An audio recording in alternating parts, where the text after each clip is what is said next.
मनुष्य बाहर बहुत चलता है पर भीतर जाने से डरता है। बाहर जाना उसे सरल लगता है क्योंकि बाहर जाना प्रयास नहीं मांगता, बस इंद्रियां खुली हों और संसार सामने उपस्थित हो जाता है। भीतर जाना ठीक उलटा है। भीतर जाने के लिए आंखें बंद करनी पड़ती हैं, कानों को चुप कराना पड़ता है और सबसे कठिन मन को किनारे रखना पड़ता है। मनुष्य ने जन्म से लेकर आज तक बाहर जाना ही सीखा है। उसे सिखाया गया है कि सफलता बाहर है, सत्य बाहर है, ईश्वर बाहर है, प्रेम बाहर है, और इसीलिए जीवन भर वह बाहर खोजता रहता है और अंत में थक कर गिर जाता है। थकान इसलिए नहीं आती कि यात्रा लंबी है, थकान इसलिए आती है क्योंकि दिशा ही गलत है। जो भीतर है उसे बाहर खोजने से केवल थकान ही हाथ लगती है। भीतर जाने के 3 मुख्य द्वार हैं। द्वार अलग अलग नहीं हैं, वे एक ही मंदिर की 3 दिशाओं से खुलते हैं। कोई भी द्वार छोटा या बड़ा नहीं है, फर्क केवल इतना है कि हर व्यक्ति की प्रकृति अलग है। कोई हृदय से प्रवेश करता है, कोई साक्षी से, कोई श्वास से, लेकिन प्रवेश भीतर ही होता है। भीतर जाना कोई भविष्य की घटना नहीं है, यह इसी क्षण घट सकता है। भीतर जाने के लिए समय नहीं चाहिए, केवल साहस चाहिए, अपने ही सोच से मिलने का साहस। पहला द्वार मौन का है। मौन को लोग गलत समझते हैं। वे सोचते हैं मौन का अर्थ है बोलना बंद कर देना। नहीं, बोलना बंद कर देना मौन नहीं है, वह केवल शोर का अभाव है। मौन का अर्थ है मन की आवाज का शांत हो जाना। बाहर का शोर तो फिर भी सहन हो सकता है, पर भीतर का शोर असहनीय होता है। विचारों की निरंतर रेलगाड़ी, स्मृतियां, कल्पनाएं, भय, आशाएं, ये सब मिलकर भीतर एक बाजार बना देते हैं। और जब बाजार लगा हो तब मंदिर कैसे दिखे? मौन कोई अभ्यास नहीं है, मौन एक समझ है। जब तुम यह देख लेते हो कि विचार तुम्हें कहीं नहीं ले जा रहे, जब तुम यह स्पष्ट अनुभव कर लेते हो कि सोच कर तुमने केवल पुराने घावों को ही कुरेदा है, तब एक दिन सोच अपने आप थक जाती है। मौन जबरदस्ती नहीं आता, मौन समझ से आता है। जैसे जब बच्चा बार बार आग को छूकर जलता है तो एक दिन आग को छूने का विचार ही गिर जाता है।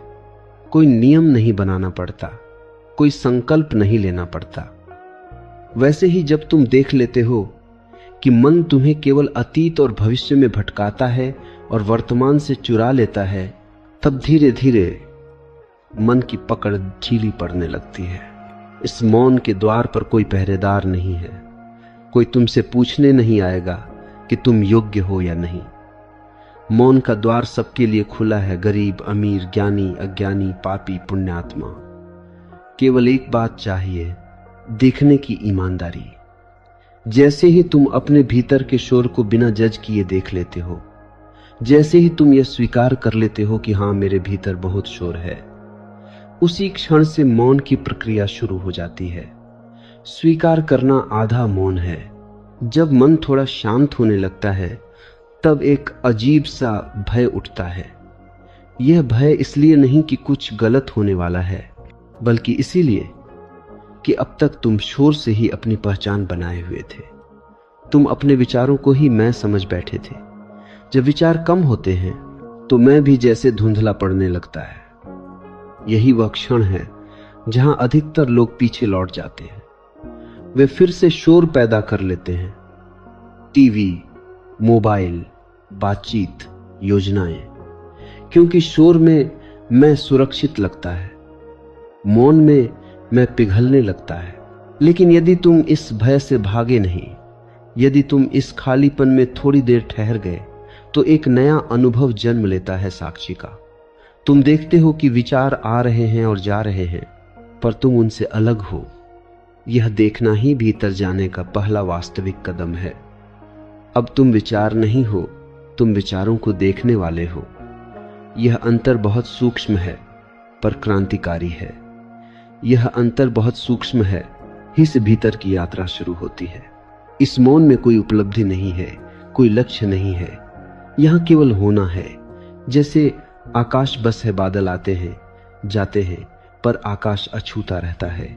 जब तुम अपने भीतर इस आकाश को पहचान लेते हो तब बाहर का संसार वैसा ही रहता है, पर तुम्हारा संबंध उससे बदल जाता है। अब संसार तुम्हें खींचता नहीं, तुम संसार को जीते हो। अब तुम प्रतिक्रियाएं नहीं देते, उत्तर देते हो। यह अंतर छोटा लगता है पर जीवन को पूरी तरह बदल देता है। यही मौन का द्वार है, सबसे सरल पर सबसे कठिन। सरल इसलिए कि इसमें कुछ करना नहीं है, कठिन इसलिए कि मन कुछ किए बिना रह नहीं सकता। मन को व्यस्तता चाहिए, मौन उसे बेरोजगार कर देता है, और मन बेरोजगार होते ही विद्रोह करता है। पर यदि तुम थोड़ा धैर्य रख सको तो मन धीरे धीरे झुक जाता है। वह देख लेता है कि यहां उसका कुछ नहीं चलने वाला। यह पहला द्वार है, इसके पार अभी बहुत कुछ है। भीतर जाने का स्वाद अभी बस शुरू हुआ है। जैसे किसी ने पहली बार समुद्र की हवा को महसूस किया हो, नमकीन, ठंडी, विशाल। अभी समुद्र में उतरना बाकी है। मौन का यह पहला स्वाद जब भीतर उतरने लगता है तब एक बात बहुत साफ दिखाई देने लगती है कि मनुष्य अब तक बाहर इसलिए भागता रहा क्योंकि भीतर अकेलापन था।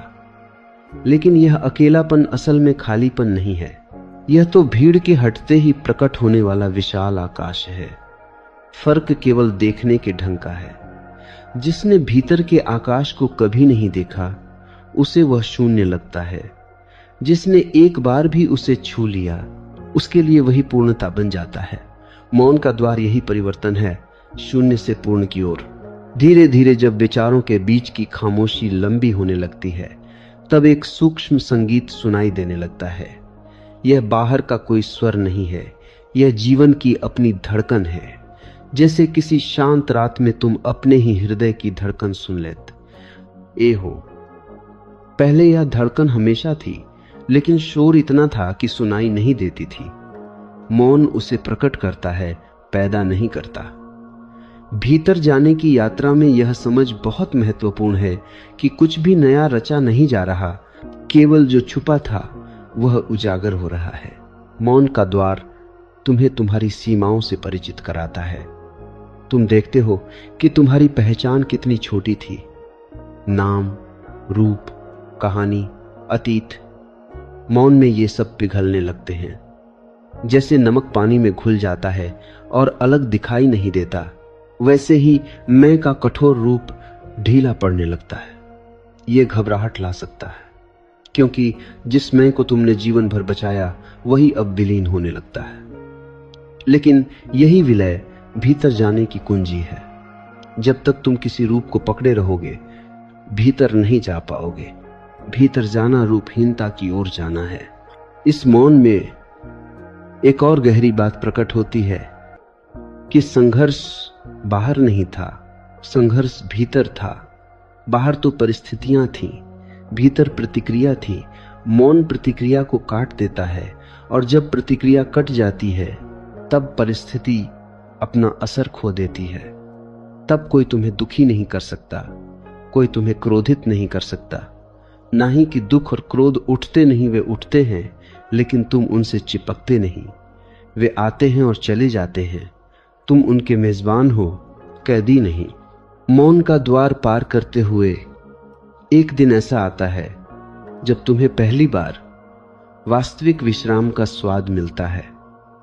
नींद विश्राम नहीं है, नींद तो थकान का इलाज है। मौन विश्राम है अकारण, बिना थकान के भी। मौन में बैठकर तुम्हें ऐसा लगता है जैसे सदियों से ढोया गया बोझ उतर गया हो। कोई कारण नहीं दिखता, कोई उपलब्धि नहीं हुई, फिर भी भीतर हल्कापन है। यही संकेत है कि तुम सही दिशा में जा रहे हो। लेकिन यात्रा यहीं समाप्त नहीं होती। मौन का द्वार केवल प्रवेश है, मंजिल नहीं। मौन से आगे एक और द्वार खुलता है, साक्षी का द्वार। मौन में विचार कम होते हैं, लेकिन साक्षी में देखने वाला स्पष्ट होता है। मौन कभी कभी नींद जैसा भी हो सकता है, शांत पर अचेत। साक्षी में चेतना तीक्ष्ण होती है, जागृत। इसलिए मौन को भी देखना पड़ता है। यह विरोधाभास जैसा लगता है, पर यही सत्य है, मौन भी देखा जा सकता है। साक्षी का द्वार भीतर जाने का दूसरा मुख्य द्वार है। यहां तुम कुछ बदलते नहीं, केवल देखते हो। तुम अपने विचार देखते हो, अपने भाव देखते हो, अपने शरीर की संवेदनाएं देखते हो। देखने का यह गुण अगर शुद्ध हो जाए, बिना हस्तक्षेप, बिना निर्णय, तो वही ध्यान बन जाता है। अधिकतर लोग देखते नहीं, वे तुरंत प्रतिक्रिया देते हैं। कोई विचार आया और तुम उससे जुड़ गए, कोई भावना उठी और तुम बह गए। साक्षी होना मतलब बहाव के किनारे खड़े होना। जब तुम क्रोध को देखते हो तब तुम क्रोध नहीं रहते, जब तुम भय को देखते हो तब तुम भय नहीं रहते। देखने और होने में फर्क है। यह फर्क भीतर जाने का